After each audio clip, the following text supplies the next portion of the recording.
Sex ये शब्द सुनते ही इंडियन आदमी घबरा जाता है, सकुचा जाता है, इधर उधर देखता है, झिझकता है। और इसी झिझक में हमने चाइना को पार करके वर्ल्ड के नंबर 1 जनसंख्या वाले देश हो गए। स्वागत है आपका इंडिया में। आज की डेट में भैया हमारे पास सबसे ज्यादा वर्किंग पॉपुलेशन है, सबसे ज्यादा युवा लोग हमारे यहाँ पे है।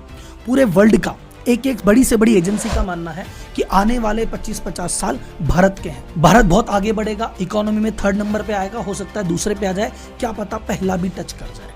इन सभी बातों पे मेरे को कोई शक नहीं है, बल्कि मेरे लिए गर्व की बात है। लेकिन हाँ, एक चिंता का भी विषय है, वो इस वीडियो में डिस्कस करेंगे। इतने लोगों को रोजगार कैसे देंगे, हमारे इंफ्रास्ट्रक्चर का क्या होगा, हेल्थ का क्या होगा, स्कूल का क्या होगा, एजुकेशन का क्या होगा, इतनी ज्यादा पॉपुलेशन को संभालेंगे कैसे, हमारा अर्बनाइजेशन कैसे होगा। चाइना ने अपनी पॉपुलेशन के दम पे कैसे विश्व को जीता था, और क्या भारत के पास भी वो मौका है, और अगर भारत के पास वो मौका है तो भारत को आगे बढ़ने के लिए कौन सी 4 चीजों पे ध्यान देना पड़ेगा, तभी वो चाइना के जैसे जग को जीत पाएगा। तो इस वीडियो में बात करेंगे चाइना की, इंडिया की ग्रोथ की, उसमें आने वाले चैलेंज की, और उसको कैसे सॉल्व कर सकते हैं, उन सभी बातों पे। तो बहुत गहरा और डीप वीडियो होने वाला है, और मुझे आपका इन्वॉल्वमेंट चाहिए, आपका सजेशन चाहिए, ताकि आपस में डिस्कस कर सके और इन चेंजेस को ला सके। तो कौन से सेक्टर जबरदस्त परफॉर्म करने वाले हैं, किस तरह के व्यापार को फायदा होगा, आम आदमी की जिंदगी में क्या सुखद बदलाव आएगा और क्या चैलेंज आएगा, कैसे आपको कंट्रीब्यूट करना है। और ये वीडियो ऐसा नहीं कि व्यापारी या स्टूडेंट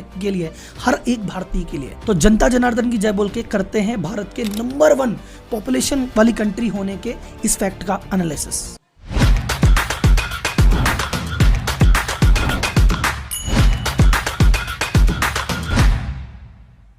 तो सबसे पहले बात करते हैं कैसे चाइना अपनी पॉपुलेशन के दम पे वर्ल्ड की दूसरी सबसे बड़ी इकोनॉमी बना। 1950 से जनसंख्या का आंकड़े रखने की शुरुआत हुई है, और तब से लेके अब तक चाइना नंबर 1 है। पहली बार ऐसा इंसिडेंस है कि चाइना नंबर 1 से सरका है, और ये तो काउंटिंग की बात है कि जब से काउंट चालू हुआ है, ऐसा माना जाता है पिछले 200 साल से चाइना ही वर्ल्ड का नंबर 1 पॉपुलेशन वाला देश है।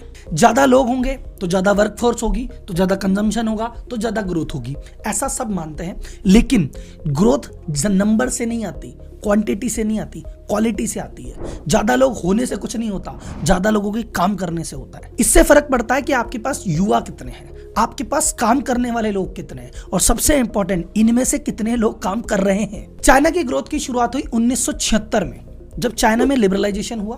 कम्युनिस्ट कंट्री थी, लेकिन उद्योग धंधे को वरीयता नहीं देते थे। 1976 में कहा नहीं यार भैया, इस चीज पे भी ध्यान देना है। तो 1976 से ये लोग चालू हुए। बहुत बड़ी पॉपुलेशन थी, बहुत ज्यादा वर्किंग पॉपुलेशन थी, और युवा लोग थे। तो इन्होंने डिसाइड किया क्या करें, तो इन्होंने एक चीज पकड़ ली, मैन्युफैक्चरिंग, कि भैया पूरे वर्ल्ड के लिए सामान बनाएंगे और बहुत सस्ती रेट पे बनाएंगे। और ऐसे करके अपनी यंग वर्किंग पॉपुलेशन के दम पे ये चाइना पूरे वर्ल्ड की फैक्ट्री बन गया। जब फैक्ट्री बना तो भैया जीडीपी बढ़ी, फाइनेंशियल ताकत बढ़ी, लोगों की पर कैपिटल इनकम बढ़ी, और एक आम चाइनीज व्यक्ति गरीबी रेखा से थोड़ा सा ऊपर आया और मध्यम वर्ग में हुआ, उसकी इनकम अच्छी हुई, वो खर्चे करने लगा, तो विकास और बढ़ा और जीडीपी और बढ़ी। तो राहुल जी, ऐसे तो चाइना ग्रोथ कर रहा है, आगे भी ग्रोथ कर देगा। नहीं साहब, चाइना के पास जो एडवांटेज था वो गया। जब चाइना ने चालू किया था, उसकी जो एवरेज एज थी वो थी 28 साल के आसपास। अब चाइना की एवरेज एज हो गई है 38 साल। चाइना की 14% जनसंख्या ऐसी है जिनकी उम्र 65 से ऊपर निकल गई। 20 करोड़ से ज्यादा लोग चाइना में ऐसे हैं जो भैया अब काम नहीं करते, पेंशन मांगते हैं। 1950 से जब से जनसंख्या की गणना चालू हुई थी, 1960 में एक बार इनकी जनसंख्या कम हुई थी, वहां पे बाढ़ वगैरह आ गई थी उस चक्कर में। उसके बाद पिछले साल जाके पहली बार चाइना की जनसंख्या गिरी है। तो चाइना की पहली बार गिरी है, और आगे भी गिरती रहेगी। राहुल जी, ऐसे कैसे कह रहे हो गिरती रहेगी? क्योंकि भाई साहब, एक होती है फर्टिलिटी रेट, कि भैया आप एक व्यक्ति या एक महिला अपने जीवन भर में कितने बच्चों को जन्म दे सकती है। 2.1 इज द स्टैंडर्ड रेट, कि अगर 2.1 रेशियो है, इसका मतलब है कि जनसंख्या स्थिर रहेगी। इसको रिप्लेसमेंट रेट कहते हैं, कि अगर एक महिला 2 बच्चों को जन्म देगी तो इतने ही लोग एक्सपायर हो जाते हैं, इतने ही बच्चे पैदा हो जाते हैं, तो ओवरऑल किसी भी देश की जनसंख्या स्थिर रहेगी। अगर 2.1 से ज्यादा है तो जनसंख्या बढ़ती रहेगी, और 2.1 से कम है तो जनसंख्या घटती रहेगी। चाइना की है 1.18, यानी अब चाइना का ग्राफ ऐसे नहीं ऐसे है। एक अनुमान ये लगाया जा रहा है कि सन 2100, यानी आज के 73 साल बाद 2100 में हमारी जनसंख्या चाइना से डबल हो जाएगी। तो इसका मतलब क्या, चाइना का गेम ओवर? मैं ये नहीं कहूंगा गेम ओवर, पर हाँ, वो जो ग्रोथ का दौड़ था, बम्पर दौड़, वो दौड़ खत्म। वो जो दौड़ चाइना ने लगाई थी, वो दौड़ अब इंडिया लगाएगा। कैसे, उसके डेटा सुनो। चाइना लिबरलाइज हुआ 1976 में, हम हुए 1991 में। हम 15 साल इनसे डिले हैं, ठीक। यानी आज हम जहां खड़े हैं चाइना 15 साल पहले खड़ा था। तो 2008 में चाइना की जो जीडीपी थी वो थी 4.5 4.5 ट्रिलियन, हमारी आज है 3.5 ट्रिलियन। तो चाइना 4.5 से 15 साल में हो गया 18 ट्रिलियन। तो अगर इसी रेट को हम लें तो हम भी जा सकते हैं 14 ट्रिलियन अगले 15 साल में, जो कि बहुत बड़ी बात है। चाइना की उस समय एज थी 28 साल, हमारी भी एज है 28 साल।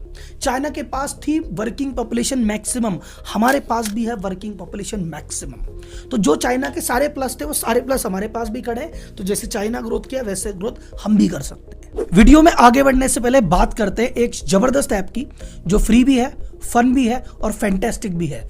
ऐप का नाम है ड्यूलिंगो। इंडिया में सिर्फ 10% लोग हैं जो इंग्लिश बोल पाते हैं और उनमें से भी सिर्फ 2-3% ही लोग ऐसे हैं जो कि फ्लुएंट इंग्लिश बोल सकते हैं।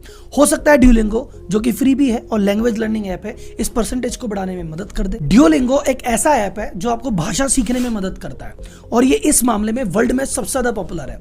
इसके 10 करोड़ से ज्यादा डाउनलोड है और 8.5 लाख से ज्यादा लोगों ने इसको 4.5 रेटिंग दी है। ड्यूलिंगो ऐप में आप सिर्फ हिंदी या इंग्लिश नहीं 40 से ज्यादा भाषा, जर्मन, अरेबिक, जापानीज कुछ भी सीख सकते हैं। इसकी सबसे बड़ी ब्यूटी क्या है, ये सीरियस तरीके से नहीं, एकदम फन के रूप में। यहाँ पे एकदम म्यूजिक आ रहा है, बोल के सीखने को मिल रहा है, लिख के सीखने को मिल रहा है, राइटिंग में सीखने को मिल रहा है। अलग अलग तरीके से आपको सिखाने का प्रयास करता है फन वे में। सबसे इंपॉर्टेंट चीज है हैबिट बिल्डिंग। लैंग्वेज सीखनी है तो भैया हैबिट जरूरी है। आज सीखा कल नहीं किया तो भूल जाएंगे। ये ऐप रिमाइंडर देता है कि भैया आज भूल गए, 3 मिनट 5 मिनट डेली बातचीत करते हैं तो अपने आप आपका कॉन्फिडेंस भी अप रहता है और आप इस चीज़ों को सीखते जाते हैं। और इसमें अलग अलग लेवल है। आपको बिल्कुल नहीं जापानीज मुझे बिल्कुल नहीं आती, मैं बेसिक लेवल से चालू करूंगा, थोड़ा थोड़ा सिखाएंगे, फिर नेक्स्ट लेवल, फिर उसके नेक्स्ट लेवल। अच्छा मुझे कहना है कि यार मेरे को तो जॉब के हिसाब से सीखनी है तो वो चीज़ सिखाएगा, पढ़ाई के हिसाब से सीखनी है तो वैसा सिखाएगा, जैसा तुम्हारा पर्पज है वैसे ही तुमको सिखा देता है। तो भैया इस ऐप को डाउनलोड करना मत भूलना। इसका जो लिंक है वो डिस्क्रिप्शन में है। एकदम फ्री है, फन है, फैंटास्टिक है, करो डाउनलोड। अब करते हैं टॉपिक की बात। और जिस रेट से अभी चल रहे हैं 2030 तक तीसरा तो पक्का है। मतलब जर्मनी जापान को तो पछाड़ के तीसरे नंबर पे तो आ ही जाएंगे 2030 तक, इसमें तो कोई डाउट ही नहीं है। तो राहुल जी जब सब चंगा सी तो फिर दिक्कत क्या है? दिक्कत क्या है वो डिस्कस करते हैं। पहली दिक्कत है अनएम्प्लॉयमेंट, बेरोजगारी। भैया एक एस्टीमेट कहता है कि 2040 तक भारत में 27 करोड़ नए रोजगार उत्पन्न होने चाहिए। नीति आयोग कहता है हर महीने 10 लाख से ज्यादा युवा जॉब मार्केट में आता है जॉब मांगने, पर हम हर महीने 2 लाख से ज्यादा जॉब क्रिएट कर ही नहीं पा रहे। तो 8 लाख तो वैसे ही बेरोजगार है, तो साल में 1 करोड़ लोग तो वैसे ही बेरोजगारी की काउंटिंग में इकट्ठे होते जा रहे हैं और ये फिगर आगे जाके बढ़ेगा ही बढ़ेगा। तो कुछ लोग अंडर एम्प्लॉयड हैं जिनको 40,000 मिलने चाहिए 25,000 में कहीं जीवन काट रहे हैं, जिनको 25 मिलना चाहिए वो 12-13 में लगे हुए हैं। कई लोग खेत में बैठे हैं, गाँव में बैठे हैं, उनको लग रहा है कि ठीक है सीजन में काम कर लेंगे, 8 महीने ताश पत्ते ही खेल लेते हैं। कई लोग तैयारी कर रहे हैं यूपीएससी की, वो इस भ्रम में है कि कुछ कर रहे हैं बट वो कर ही नहीं रहे हैं। जहां तक बात है एजुकेशन की, डिग्रियों की तो वर्थ ही नहीं है। जो स्किल आप लेके आ रहे हो, जो स्किल आपने सीखा, उस स्किल की कॉर्पोरेट को जरूरत नहीं है और कॉर्पोरेट को जो चाहिए वो तो आप लेके ही नहीं जा रहे हो। आधे से ज्यादा ग्रेजुएट अनएम्प्लॉयबल हैं। इंडिया में एक तरह का लर्निंग क्राइसिस है कि भाई साहब सीखने की सबको जरूरत है पर सीखना कोई चाह नहीं रहा है। एक और बेरोजगारी के आंकड़े की बात की जाए, वुमेन। चाइना में वुमेन का इकोनॉमी में 40% कंट्रीब्यूशन है। मतलब जितने आदमी करते हैं महिलाएं भी बराबर का काम करती है। इंडिया में जनसंख्या में तो महिलाएं 48% है बट कंट्रीब्यूशन के टाइम पे सिर्फ 17% कंट्रीब्यूट करती है। तो बेरोजगारी 2 लेवल पे, मेल में तो है ही है, वहां पे चाइना में तो मेल भी काम कर रहा है, फीमेल भी काम कर रहा है। यहाँ पे भैया फीमेल तो छोड़ ही दो, मेल की नौकरी के सतुने नहीं हो रहे। इंडिया में ओवरऑल जो लेबर पार्टिसिपेशन रेट है वो है 39.8 यानी लगभग 40%। तो जितने लोग काम कर सकते हैं या जितनों को काम करना चाहिए उसमें से सिर्फ 40% कर रहे हैं। 60% या तो यूपीएससी की तैयारी कर रहे हैं या बैंक पीओ के फॉर्म भर रहे हैं या टिकटॉक खेल रहे हैं, जाने क्या कर रहे हैं। अब आपके मन में टेंशन होगी कि राहुल जी प्रॉब्लम तो इतनी बड़ी बता दी। हाँ बात तो सही है भाई साहब, यार भाई साहब रोजगार तो आ ही नहीं रहा, ये क्या करें, ये तो बड़ी बात बता दी, इसका सॉल्यूशन बताओ। सॉल्यूशन भी बताएंगे, सॉल्यूशन भी चाइना से ही लेके बताएंगे क्योंकि चाइना ने ग्रोथ की और अपन चाइना को मॉडल कर रहे हैं। तो चाइना ने कैसे किया भाई साहब? देखो 3 सेक्टर होते हैं जिसमें आदमी काम करता है और पैसे कमाता है। कौन से 3 सेक्टर हुए? एक हुआ आपका एग्रीकल्चर, किसानी, या हुआ मैन्युफैक्चरिंग, या हुआ सर्विस। तो 40 साल पहले देखा जाए तो इंडिया और चाइना बराबर थे। इन दोनों का मेजर जो पोर्शन था, मेजर जो इनकम थी वो कृषि से थी। भारत भी कृषि प्रधान देश है, चाइना भी कृषि प्रधान देश था। लेकिन चाइना ने कहा कृषि में यार भाई साहब लेनी देनी नहीं है, बहुत सारे लोग लग जाते हैं पर रिजल्ट नहीं आता, आउटपुट चाहिए तो कुछ करना पड़ेगा। वो सारे मूव हो गए मैन्युफैक्चरिंग पे और पूरे वर्ल्ड को बोला कि यार हम बनाते हैं तुम्हारे लिए सस्ते से सस्ता। तो एग्रीकल्चर में कंट्रीब्यूशन कम किया, मैन्युफैक्चरिंग में बढ़ गए, वर्ल्ड की फैक्ट्री बनी, इस चक्कर में इतने लोगों को रोजगार भी मिल गया। अब इंडिया में क्या हुआ? मैन्युफैक्चरिंग पे बहुत ज्यादा काम ही नहीं हुआ। हमारे जो बहुत सारे ऐसे लोग हैं जो पहले भी एग्रीकल्चर में थे, आज भी एग्रीकल्चर में हैं, वो भाई साहब मैन्युफैक्चरिंग की तरफ आना ही नहीं चाहते। आना भी चाहें तो मैन्युफैक्चरिंग में ज़्यादा ऑप्शन ही नहीं है। और इंडिया ने जो ग्रोथ का रास्ता चुना वो मैन्युफैक्चरिंग नहीं चुना। इंडिया की ने ग्रोथ का रास्ता चुना सर्विस सेक्टर। सर्विस सेक्टर में ग्रोथ होती है पर एम्प्लॉयमेंट जनरेट नहीं होता। आप एग्जाम्पल से समझो, 1000 आदमी कृषि में अगर काम कर रहे हैं तो जाके मान लो 1000 करोड़ का टर्नओवर हो रहा है। उसी 1000 करोड़ के टर्नओवर को अगर फैक्ट्री से अचीव किया जाए 300 लेबर मिलके कर देगी। पर वही 1000 करोड़ के टर्नओवर के लिए 100 आदमी लैपटॉप लेके बैठते हैं, वो भी 1000 करोड़ टच कर देते हैं। तो जीडीपी में तो तीनों का कंट्रीब्यूशन बराबर है, लेकिन लेबर का ऑब्जर्वेशन कृषि में ज्यादा था, फैक्ट्री में थोड़ा कम था, सर्विस में तो था ही नहीं। तो हमारी कृषि में ज्यादा स्कोप बचा नहीं है, क्योंकि वहां तो जैसे जैसे टेक्नोलॉजी आ रही है, ट्रैक्टर डेवलप हो रहे हैं, दुनिया भर की टेक्निक आ रही है, तो वहां तो जरूरत वैसे भी कम पड़ रही है। वहां तो टेक्नोलॉजी आ गई। पहले 10 आदमी जहां लगते थे वहां 4 ही काम कर लेते हैं, तो 6 आदमी तो वहां बेरोजगार हो गए। मैन्युफैक्चरिंग उनको ले नहीं रही और सर्विस में जरूरत नहीं है। तो इसका क्या मतलब है कि इंडिया पिछले 2 साल में इकोनॉमी डबल कर दी पर बहुत ज्यादा जॉब ही जनरेट नहीं कर पाए। हम यहाँ से 4 गुने भी हो जाएंगे पर हो सकता है बहुत ज्यादा जॉब जनरेट ना कर पाए। क्यों? क्योंकि सर्विस में इतनी जरूरत ही नहीं होती। आदमी लैपटॉप लेके बैठता है, 20 आदमी काम कर देता है। चाइना के मैन्युफैक्चरिंग का जीडीपी में योगदान है 25%, इंडिया का है मात्र 14%। तो इसका सॉल्यूशन क्या है? इसका सॉल्यूशन देखो, सरकार ने सोचा तो है, मेक इन इंडिया प्लान कर रहा है, मैन्युफैक्चरिंग का प्लान कर रहे हैं। अभी आपने मेरी एप्पल वाली वीडियो देखी होगी कि एप्पल को दुनिया भर के रिलैक्सेशन दी है, एप्पल को इंडिया इनवाइट किया, यहाँ मैन्युफैक्चरिंग चालू की, हम 1% से 7% पे पहुंचे, आगे हो सकता है 25-30% तक भी जाएं। तो ऐसे सरकार प्रयास तो कर रही है, लेकिन भाई साहब हमको क्या करना पड़ेगा? मैन्युफैक्चरिंग में जाना पड़ेगा, और plus manufacture not for India.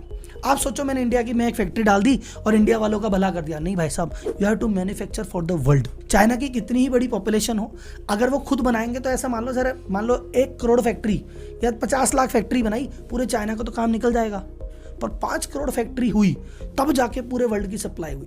तो अगर इतने सारे लोगों को रोजगार देना है तो सिर्फ इंडिया के लिए बना के काम नहीं चलेगा, you have to manufacture for the world. Third, एक जो बड़ी प्रॉब्लम है, जो चाइना ने कर लिया था, साउथ कोरिया ने कर लिया था, हम नहीं कर पा रहे हैं, बात है अर्बनाइजेशन। इतनी बड़ी पॉपुलेशन के होने से कुछ नहीं होगा, इनके काम करने से होगा। काम कहाँ है? काम आज की डेट में आसपास शहरों में बिखरा हुआ है। इंडिया की इकोनॉमी अर्बन इकोनॉमी है, शहर में काम है, गांव में ज्यादा काम है ही नहीं। लेकिन हमारे लोग ज्यादा गांव में रहते हैं, तो जो वर्कर है वो तो गांव बैठे हैं और काम वो शहर में है। गांव वाले कह रहे हैं मेरे को शहर में आना ही नहीं। क्यों? मनरेगा 100 दिन का रोजगार दे देता है, सरकार फ्री बिजली पानी दे देती है, 1-2 रुपए में गेहूं दे देती है, इलेक्शन आ जाता है तो वहां मेरा जुगाड़ वैसे हो जाता है, अपने क्या टेंशन है। तो चाइना में जब ग्रोथ हुई थी तो मास अर्बनाइजेशन हुआ था, पूरे भाई साहब गांव के गांव उठ के शहर आ गए थे और शहर बहुत तेजी से डेवलप हुए थे। आज की डेट में भी चाइना में 2035 तक कहते हैं कि चाइना की 50% ज्यादा पॉपुलेशन शहरों में ही रह रही होगी। और आज भी चाइना में रियल स्टेट का जीडीपी में 25% योगदान है।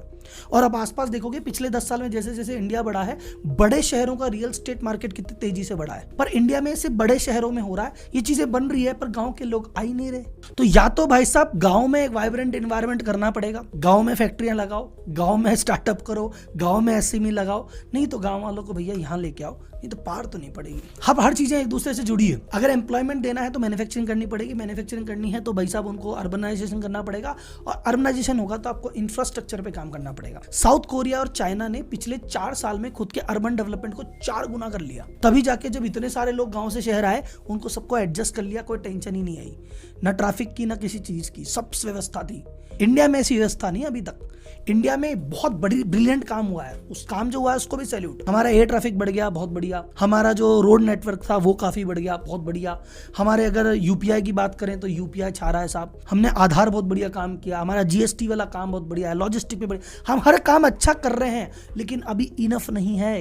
ये जितनी भी चारों चीजें बताई, ये अगले कुछ सालों नहीं, अगले कुछ सालों तक, कुछ दशकों तक, मतलब अगले 25 साल तक तुम इंफ्रा पे काम करते रहो, अगले 25 साल तक मैन्युफैक्चरिंग पे काम करते रहो, अगले 25 साल तक एम्प्लॉयमेंट देने पे काम करते रहो, तब जाके तुम वो पहुंचोगे जो तुम बनना चाहते हो, जिसकी आशंका दुनिया कर रही है। क्योंकि अगर ये जो दौर, जैसा ना चाइना का दौर था, आज निकल गया ना, आज जवान लोग गए, अब तो बूढ़े लोग ही बचे, अब तो पेंशन ज्यादा मांग रहे हैं। तो ये 25-30 साल बाद हमारे साथ भी होगा। आज तुम्हारे पास डेमोग्राफिक डिविडेंड है, आज तुम्हारे पास है 25 साल बाद कुछ नहीं है। 25 साल तुम भी बोलोगे कि नहीं भाई साहब वो वर्किंग एज पॉपुलेशन थोड़ी कम हो गई, मीडियन एज थोड़ी बढ़ गई, काम न करने वाले ज़्यादा हो गए, फिर भाई साहब दिक्कत आएगी। तो इन 25 सालों में इन चारों चीज़ों पे काम कर लोगे ना तो वर्ल्ड पावर बनोगे। और मैं चाहता हूँ कि बनना चाहिए, सरकार को इस दिशा में काम करना चाहिए, व्यापारी को इस दिशा में काम करना चाहिए। मैं व्यापारी की बात क्यों कर रहा हूँ, क्योंकि व्यापारी इंफ्रास्ट्रक्चर में भी मदद करता है, व्यापारी जॉब क्रिएशन में मदद करता है। आज की डेट में 1 लाख युवा कह रहे हैं मुझे नौकरी दो, अगर वो खुद का व्यवसाय चालू कर दे तो 10 लाख नौकरी की प्रॉब्लम तो वो सॉल्व कर देंगे। मेरे कहने का मतलब है भैया मौका है, लेकिन चौका मार लो अभी, क्योंकि मौका जितना छोटा शब्द होता है उतनी छोटी देर के लिए आता है, निकल भी जाएगा हाथ में। और अभी एक मौका आपके पास है चैनल को सब्सक्राइब करने का, अभी भी कर लो। क्या अगले वीडियो का वेट करते हो? अगला टॉपिक बताओ किस पे वीडियो बनानी है, जल्दी बनाते हैं।